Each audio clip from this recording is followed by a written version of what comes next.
Kyla San Roque. Hello po, ako po si Kyla San Roque, 11 years old, taga Giginto, Bulacan.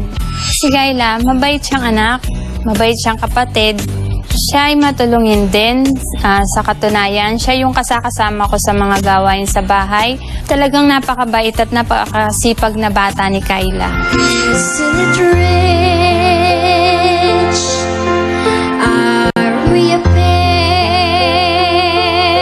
Bukod po sa pagkanta, sumasali rin po ako sa iba't ibang school activities gaya ng essay writing at pagbabalagtasan. Ang pinaka-banding po namin ni Kyla ang mag-video okay. Mahilig po talaga kaming magkantaan. Nung narinig ko po ang aking pangalan sa isa sa mga nanalo sa weekly finals, sobrang saya ko po. Contestant number 3, Kyla San Roque. Kyla, anak, message ko sa'yo. Alam kong ito yung dream mo. Nandito lang si Mami at si Daddy para sa'yo. Basta gawin mo lang yung best mo.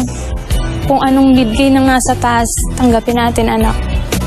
Ngayong Beat the Champion match, mas gagalingan ko pa po para po ako na po ang maging susunod na champion dito po sa Lola's Playlist Beat the Champion.